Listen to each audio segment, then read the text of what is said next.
Good day, ladies and gentlemen. I want to apologize for the lack of content lately. It's just that I've been rather busy, but now I can come back to LPing, I hope, on a bit of a more regular basis, if you will. And by the way, just a heads up, in 2 weeks' time, YouTube will be switching all of the channels to their crappy new layout.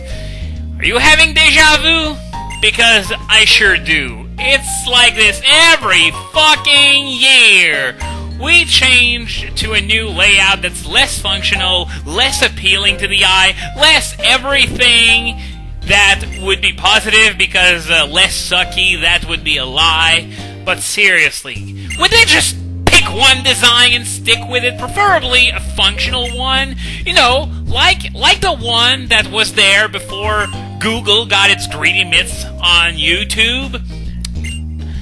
I mean, it worked, didn't it? And since then, it's just been fucking with the formula as much as humanly possible, just because some people that have no competence whatsoever at what they do, they need to justify their paycheck somehow. Anyway, enough about that. I think we've seen just about everything that there is to see in Virbank City, because if we head back up, we're going to end right at the Pokémon Center where we've been to before. So let's head south to Virbank Complex. This is sort of the replacement of the... nothing over there, okay. Of the cold storage, since, as I said before, it's completely gone. It was replaced by the fan service tournament. Nothing in there. Okay, if you head down there, you can talk to this guy, and oh, a good deal. Oh, trade my Pokeball for his Great Ball? I don't know why he would be giving away Great Balls in exchange for Pokeballs, but hey, not complaining. Free 50% effectiveness upgrade on a single ball, and you can do this every day too. Of course, you can't just keep mashing the button to give him all your balls, but you can do this at least once every day. Over here, we have a Silk Scarf, which boosts the power of normal moves by 20%. I guess I could equip it on my Tepig, but it doesn't really matter. I don't plan on using Tackle a whole lot. And in fact, I would like my Tackle to remain sort of weak because I've got a cuttable tree over there and I don't have cut, which means that I'm going to have to come back here later on. But yeah, I'd rather keep my Tackle sort of weak because I'm going to want to catch a Patrat for HM Slave purposes, as we just saw that cuttable tree. So this guy is going to make me look for the 3 workers that are in the complex and fire them up, even though thrashing them in a battle might have the opposite effect. So yeah, I don't really know what he's thinking, but whatever. Free experience, not complaining, and there are other trainers than the 3 workers that we gotta find as well, so we're going to fight them as well. And by the way, I mentioned Patrat before. Yes, there are Patrats in Virbank Complex. They're not extremely common, but they're not exactly rare either, and their levels are like 10, 11, 12, that sort of thing. So, and since Tepig is going to evolve in a couple battles, well, it's all the more reason to keep Tackle weak if I want to be able to weaken a Patrat in this place without killing it, which would be bad. So, Virbank Complex is actually home to step 1 of one of the most interesting tricks in gaming history. And I'm saying that because it's a trick that wasn't put in the game by the developers, by the game designers, or anyone. This was entirely made by the players for the players. This is called the Magnemite Coil, which is appropriate, as this chick tells me all about the habitat list, even though I already explained it. So, right. This is one of those NPCs who, when you show them the completed habitat list for the area, they're going to give you something. So, of course, we haven't done that yet, but we're going to work on it as we make our way through the complex. But yeah, the trick is called the Magnemite Coil, which is appropriate since coil is the Japanese name of Magnemite. Basically, what it involves is this. Catch one Magnemite, maybe 2 or 3, it can sometimes help, but 1 is more than enough. Then go on the GTS and look for Magnemite.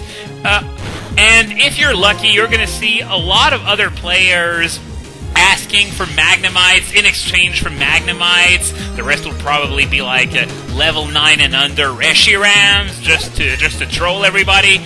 But yeah, find someone who wants to trade a Magnemite for a Magnemite. Trade for that one, and then repeatedly trade with other people. In that way, as Tepig is finally evolving. And you've been many to tell me this, but while Tepig cannot learn Work Up, Pignite actually can, so this is a move that we're going to teach as soon as we get the chance. It's also going to want to learn Arm Thrust, which is a basic fighting attack for Pignite, who is now firefighting, much to everyone's dismay. Arm Thrust, though, isn't too good. It has 15 power, hits 2 to 5 times, and yeah, it's one of those multi-hit moves that never was upgraded, so I'm just going to replace Defense Curl with Work Up real quick. But yeah, it never got an upgrade, it's still stuck at 15 power, so it's pretty crappy. And since you have more of a chance to roll 2 or 3 hits rather than 4 or 5, and no, this isn't something I'm making up to complain about the RNG, this is proven fact.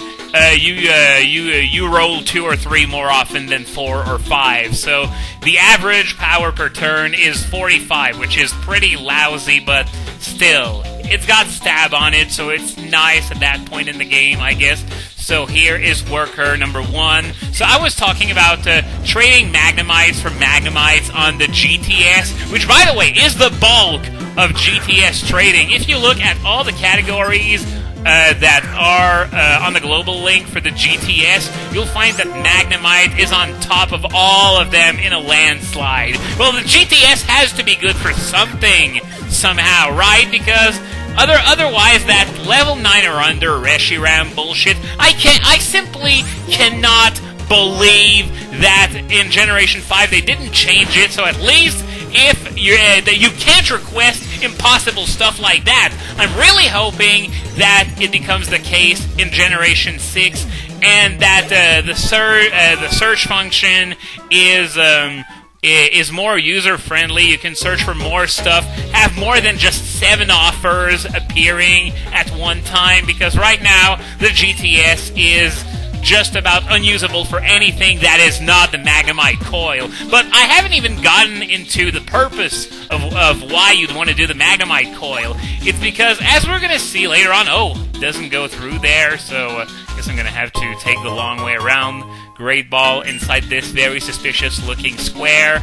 But, yeah, the reason for this trick is that later on we're going to gain access to a feature called the Join Avenue, where we're going to be able to open shops and buy stuff in these shops, and the more you drive traffic to these shops, the more they become useful, the lower the price becomes, and the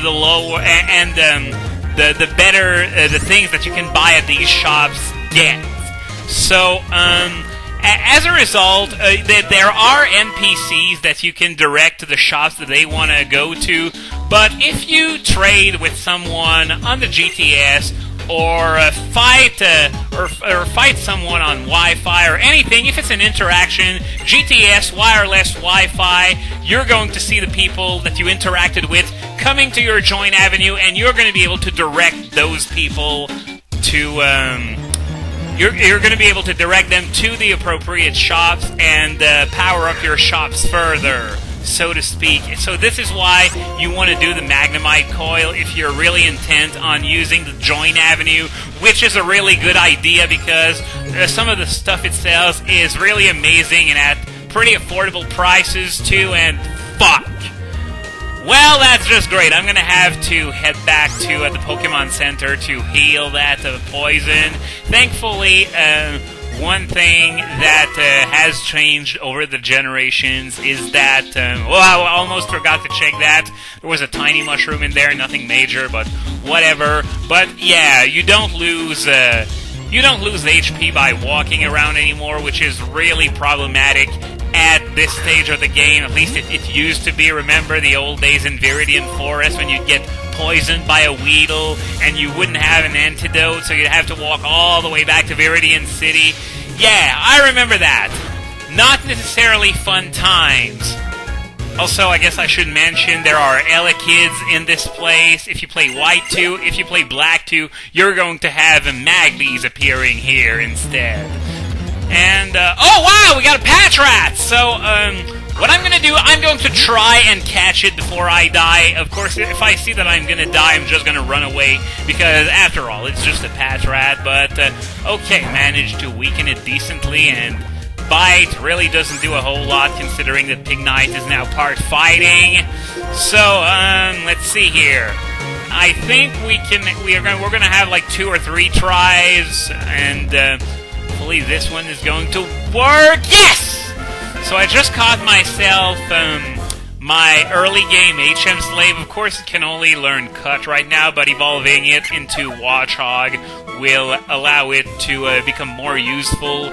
Learn stuff like Flash, for example, which is going to come in handy later on. So, yeah, this is why I'm catching a Patrat. Don't worry, I'm not planning on using it in a battle. Well, this is sort of a lie, because, well, I still mean that I'm not going to use it for battling in general. Oh, Mr. Metal's there. Creepy pedophile stalker is going to give me the evolution hopeful medal. That's what I figured when I saw him in there. It was probably going to be for evolving Tepig. But yeah, let's just heal Tepig back up.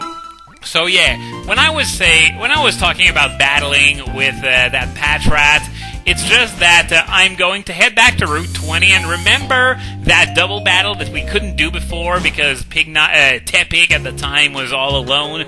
Well, now that we have a Patrat, and at a decent level as well, level 12 means it's probably going to survive that fight, whereas if I had gone to a place like Route 19 or even Route 20 or Bob Ranch, it would have been like level 3 or 4, which would have been a bit too low, and it would have probably died. So level 12, well, of course I don't really care about Patrat getting experience. In fact, I would rather all the experience go to Pignite instead. But yeah, 2 level 9 Sun Currents, how can you lose to that, honestly? Seriously, if that fight is any sort of a threat, even if you're using only your starter and an HM Slave that's level 3, well, maybe you could be in trouble if you start with Oshawott, but otherwise, no.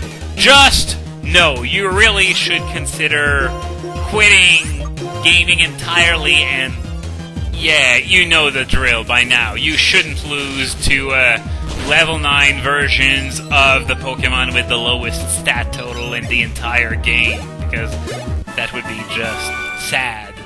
So, my Pokemon can't fight any longer. That's implying that a Sun Current could fight to begin with.